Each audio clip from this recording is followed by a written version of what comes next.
Saya mau tanya tentang ruqyah. Saya sudah ngikuti ruqyah 4 kali, tapi sampai sekarang belum bisa keluar juga jinnya.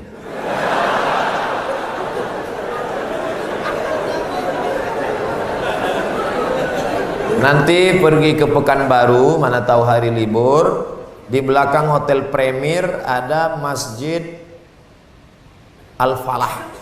Ini nomornya, catat. Mana tahu ke Pekanbaru. Mungkin sama Ustadz ini jin itu tak takut, yang ini dia takut. Catat nomornya. Ketua Asosiasi Ruqyah Indonesia Provinsi Riau Daratan. Namanya Ustadz Saifullah. 0812 768 9119 0812 768 9119. Kalau emergensi 911. Kalau diganggu hantu 119. Datang ke sana. Jadi tak salah kita coba. Kalau siang namanya Ustadz Saifullah, kalau malam namanya Ustadz Zafrullah, di masjid yang sama. Mana tahu kebetulan ke Pekanbaru malam, datang ke masjid yang sama, namanya Ustadz Zafrullah. Ada orang 7 tahun nikah tak punya anak, diruqyah sama Ustadz Zafrullah, punya anak. Pas ditanya kenapa, rupanya ada jin yang menghalangi pertemuan antara sperma dengan sel telur, dihalanginya sehingga tak jumpa. Jangan. Dibacakan usir. Kata Ustadz Saifullah, ada pula bencong LGBT di ruqyah sehat. Ternyata yang masuk tuh jin bencong. Jadi saya tanya, Ustadz, jadi ada jin tuh bencong? Ada, kata dia. Itulah yang dimasuk ke dalam. Itu. Ustadz, udah di ruqyah 2-3 kali tetap juga sakit. Berarti tidak. Pemarah. Laki saya ini pemarah, Ustadz. Sudah di ruqyah 5 kali tak juga hilang marahnya. Berarti tak salah jin. Memang dia pengamuk. Makanya kadang kita kasihan juga sama jin nih. Sikit-sikit salah dia. Sikit-sikit salah dia. Aku tak selamanya salah, kata jin. Ustaz, ayat yang dibacanya kan ayat kursi. Coba saya dengar yang dibacanya itu ayat kursi. Kenapa kita yang baca, kenapa jin itu tak keluar? Ini bukan masalah pistolnya, tapi man behind the gun. Orang yang punya pistol. Kita bacakan Allahu la ilaha illal qayyum la ta'khudhuhu sinatun wa la nawm lahu ma. Tak mau dia keluar, malah ketawa jin itu. Ditanya, jin, kenapa kau tak mau keluar? Sesama hantu di dalam saling mengusir. Hantu ngusir hantu, mana mau? Yang membaca itu ulahnya 11-12 macam hantu. Apa hukum suami menyembunyikan uang gajinya? Kadang memberi istri sikit, padahal gajinya besar. Berapa tadi hak ibu? Ingat, berapa hak ibu tadi? Makan, pakai, tempat tinggal, pendidikan, perhatian. Kalau kurang, maka laki-laki ini dituntut di hadapan Allah Subhanahu wa taala. Hai laki-laki yang gajinya banyak tapi mengasihi bini sikit, maka ingat 5 ini mesti kau tunaikan.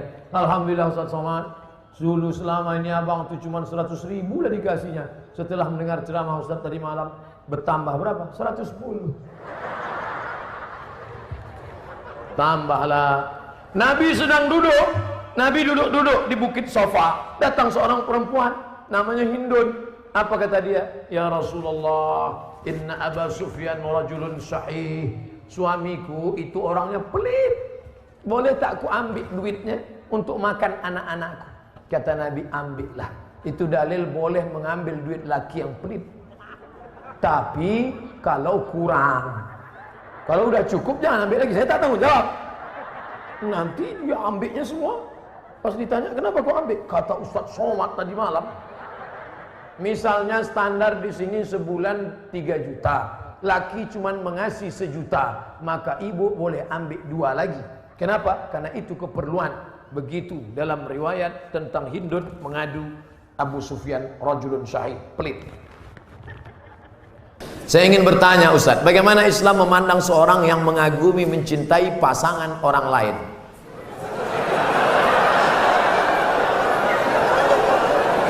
Bagaimana pula jika orang itu memiliki perasaan yang sama dengan kita?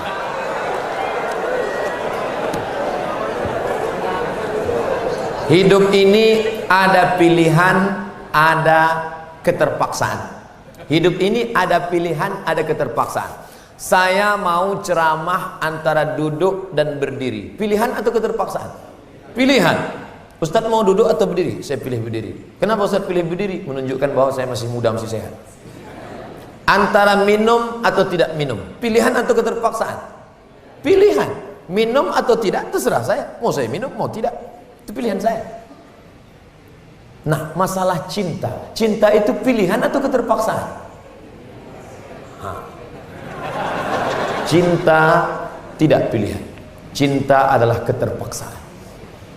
Oleh sebab itu maka kadang kita tengok orang ganteng bininya buruk. Kenapa? Terpaksa.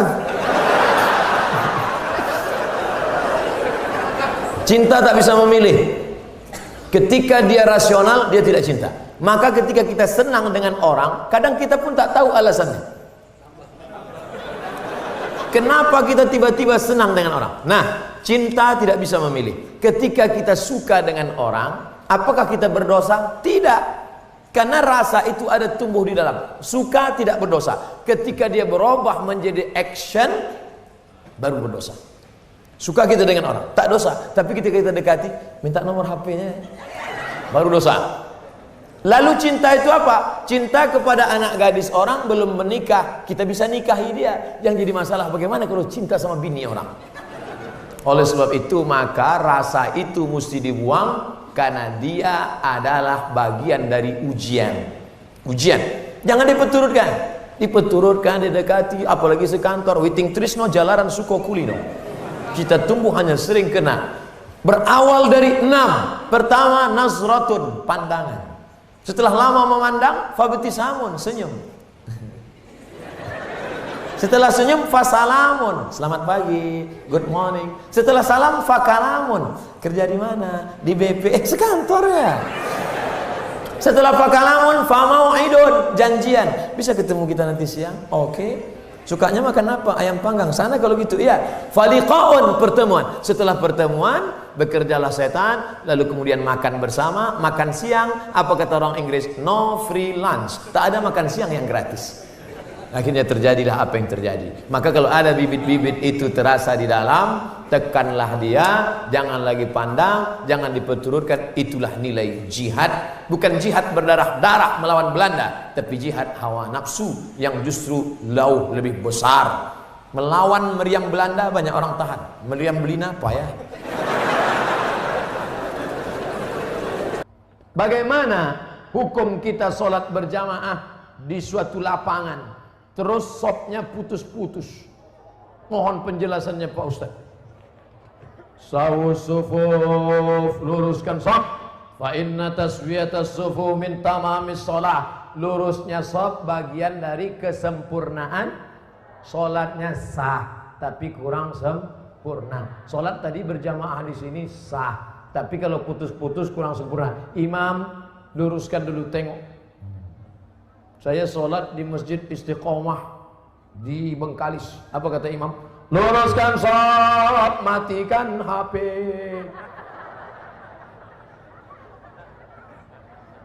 Ada pula di masjid lain, luruskan sholat, angkat kaki celana. Ada pula di masjid di Dumai lain lagi, luruskan sholat, simpan batu cincin. Saya tanya, Pak Imam, kenapa lain ini? Iya Pak Ustaz, batu cincin ini buat orang tak khusyuk. Waktu tasyahud tengok, sudah deh ini. Tapi tiga-tiganya sepakat bahwa luruskan sop. Cara meluruskan sop itu Pak Ustaz, ujung kaki di ujung tumit, ujung kaki di ujung sop. Kiblatnya ke sana. Ini ujung sajadah, tumit. Nah, tumitnya yang rata. Takut pula terlentang. Tumit. Jadi yang rata itu tumitnya. Adapun ujung kakinya ya tergantung kaki masing-masing, kan? Kalau kakinya panjang, panjang. Kalau pendek, pendek. Mangkibun bimangkibin. Bahu rapat dengan bahu. Bahu bersentuh dengan bahu. Bersentuh dengan bahu. Saya kalau bahu saya disentuh orang, saya tak. Cuman kalau kaki kadang disentuh, geli kita. Nah, jadi kalau ada kawan, kita senggol kakinya sekali, dia geser, jangan disenggol lagi. Nanti asik ngurus kaki. Saya khawatirnya dia preman baru tobat. Begitu-gitu dipijakkannya, gitu. Bertinju kita di masjid. Kalau sampai kita bertinju di masjid, nanti yang ketawa yang tak ke masjid. Kenapa orang itu bertinju di masjid? Gara-gara kaki. Untung kita tak ke masjid. Allah pak balak 6. Nah, jadi bahu rapat dengan bahu, kaki rapat-rapat sikit lah. Kalau dia risau atau usah tempel. Setelah itu barulah imam angkat takbiratul ihram. Allahu Akbar. Bagaimana hukum suntik rubella yang belum sertifikasi halal MUI? Sampai sekarang Majelis Ulama Indonesia tidak mengeluarkan sertifikat halal sampai hari ini. Itu yang disampaikan oleh Sekjen MUI, Wakasekjen MUI, Kiai Haji Dr. Kiai Tengku Zulkarnain. Oleh sebab itu kalau ada yang memakai itu alasannya karena darurat. Karena kata dia kalau tidak disuntikkan ini anaknya sakit cacat, mati. Kita kalau dipilih antara dua, mati atau makan babi, pilih mana? Makan babi. Tak boleh pilih mati. Masuk ke dalam hutan, pilihan cuma dua, mati sama makan babi. Kau pilih mati atau makan babi? Aku mati aja lah, tak boleh. Mesti makan babi. Ambil kecap, colek-colek babi itu.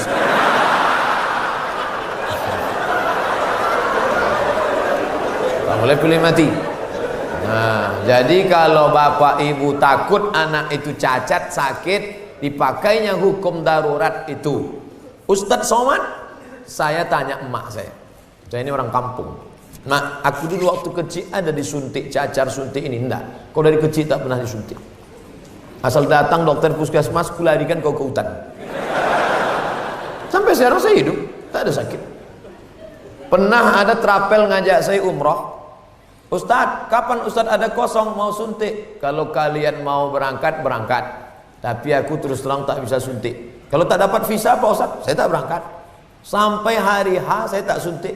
Tak bagaimana ceritanya mereka dapat visa, berangkat. Katanya kalau tak suntik sakit mati. Tak mati. Tapi ini tak bisa jadi hukum. Saya tak mati, yang mendoakan saya banyak. Nah, sebanyak ini mendoakan. Mana mumpan kuman-kuman virus-virus? Pak Ustadz, berdosa tak kita memarahi ibu? Alasannya ibu keluar rumah tak menggunakan hijab. Oh, tak boleh nak. Mentang-mentang kau sudah pengajian, lalu kau panggil emakmu, mak sini sebentar. Assalamualaikum warahmatullah, neraka jahanam. Bukan begitu caranya. Wa in jahadaka ala an tusyrika bima laysa laka bihi ilmun. Kalau emak bapakmu memaksamu untuk mempersekutukan aku, fala tuti'huma, jangan kau patuhi dia. Tapi untuk melawan tetap tak boleh. Wa sahibhuma fid dunya ma'rufa, tetaplah bergaul dengan jangan kalian yang menasihati dia. Datangi Pak Wan, datangi Pak Bupati, datangi Pak Wabu. Pak, bisa tak Bapak nasihati mak saya? Mak saya ini takut sama bapak. Nah, panggil Pak Bupati, Bu, sini. Ibu, kenapa tak juga begitu? Iya Pak, insya Allah saya begitu. Gitu. Jadi mulutnya mulut mereka, pesannya dari kita. Jangan kita ngomong. Kita sebagai anak tidak pernah bersar di hadapan orang tua kita. Saya, Abdul Somad LCMA, penceramah, tapi di depan mak saya, alah kau udah kecil. Ibu tak pernah melihat anaknya itu besar. Anak itu tetaplah anak kecil yang dulu dia gendong-gendong. Maka pakai lidah orang lain. Cari tokoh-tokoh adat, tokoh lembaga adat Melayu, nenek mama, tokoh masyarakat. Datuk, bisa tak Datuk nasihati? Nenek, bisa tak nasihati emak saya belum berjilbab? Aku pun tak berjilbab juga. Apa hukum orang yang mampu beli mobil tapi minyaknya pakai subsidi premium? Ini nyindir saya nampaknya. Janganlah main sindir-sindir. Kalau mau turun saya baru tanya langsung. Berat menjawabnya ini.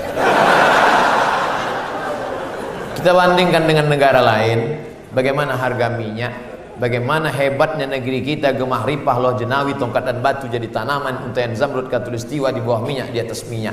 Bagaimana nasib saudara kita di Anambas yang begitu kaya dan hebat, tapi 24 jam saya di sana, HP saya tak berbunyi sama sekali. Nah, ini kan luar biasa. Oleh sebab itu pengaturan minyak, subsidi segala macam, mudah-mudahan ke depan pemerintah lebih baik insyaallah. Ini hak kita, kita sebagai warga negara. Mestinya kita ini, kalau dilihatlah minyak kita dengan gas kita, dengan batu bara kita, dengan negeri terkaya di dunia, tak ada apa-apanya Brunei Darussalam. Ustaz, apa hukumnya membawa HP ke toilet? Misalnya main game.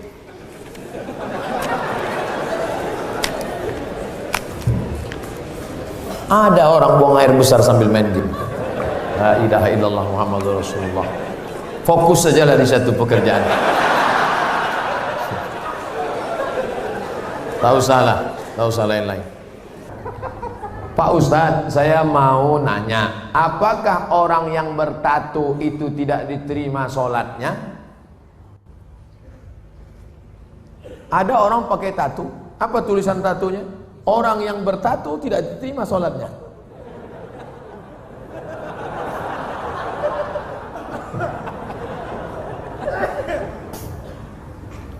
Tato adalah kahal. Kahal adalah celah yang dimasukkan ke dalam kulit dengan cara dilobangi, dimasukkan kahal. Itu tato zaman jadul.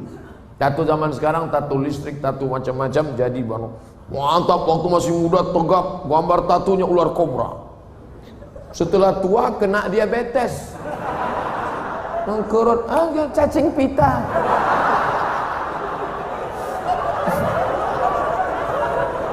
Sebelah kanan gambar burung gagak yang sedang ingin terbang menangkap serigala.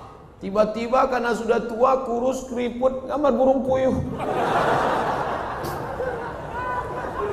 Dulu preman tengik, sekarang tobat. Nah, apakah setelah tobat dia perlu menyetrika tatonya? Tobat, sekarang ada cacing pita, mau disetrika lurus. Maka saudara-saudaraku yang sudah bertato tidak perlu menyetrika tatonya, wuduknya sah, air wuduknya masuk, sudah dikaji oleh para ulama, tidak perlu membuang tatonya. Hanya saja kalian yang dulu mantan-mantan petato perlu membuat komunitas tato tobat, KTT. Disangka orang konferensi tingkat tinggi. Ternyata komunitas tato tobat. Yang nggak punya tato nggak boleh masuk. Ada yang tatonya seperti Yakuza, ada bertato semua, ada sebelah mukanya tato semua isi. Tiba-tiba ada satu pesertanya nggak punya tato. Loh, sampean nggak ada tato kok bisa ikut? Ternyata tatonya cuma satu tai lalat. Dulu pengen jadi Rano Karno, nggak jadi. Dulu sama-sama dulu kan ada anak-anak muda ingin jadi Rano Karno, disuntik, ambil jarum, tusuk, kasih spidol. Ustaz kok tahu? Saya dulu nyoba juga. Nggak jadi. Nah, bagi yang belum punya tato jangan buat tato. 5. La'anallahul wasimat, Allah melaknat yang tukang buat tato. Wal mutasimat, minta buatkan tato. Wal mutanammisat, yang mencabut. Ini alis atau bulu mata? Alis, mencabut alis. Ini jangan dicabut. Ini mau nikah, wah dicabut, cabut. Gak mempan cabut dicukur, wah hilang. Tukang buat tato, minta buatkan tato, mencabut bulu mata, alis mata. Wal mutafallijat, mengotak-atik gigi. Gigi sudah bagus diotak-atik, kecuali giginya memang gak wajar. Setiap melihat dia senyum pingsan 3 orang. Hai gitu, pingsan. Itu boleh. pakai kawat. Dulu seingat saja kawat itu kan untuk pagar, sekarang gigi pakai kawat.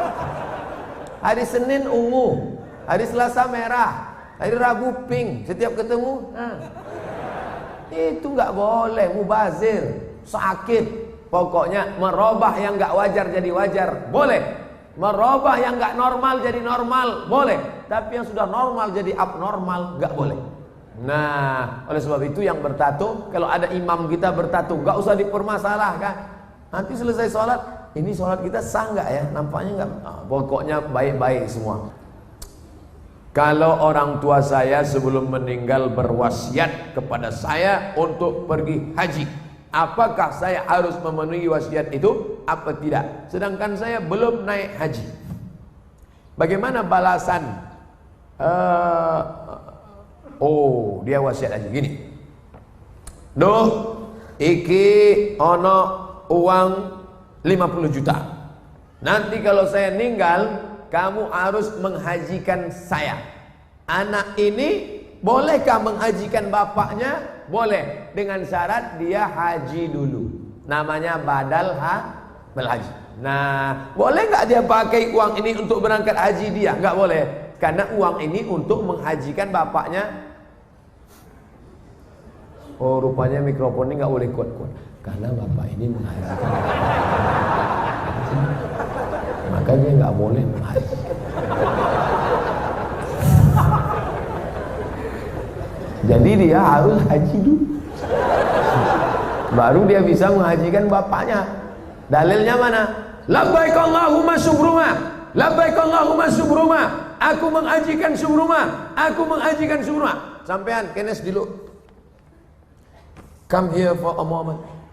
Sini sebentar. Kamu tadi menghajikan siapa? Menghajikan subruma. Subruma itu siapa? Sedulurku. Aku menghajikan subruma. Sampean wis haji apa ora? Urung.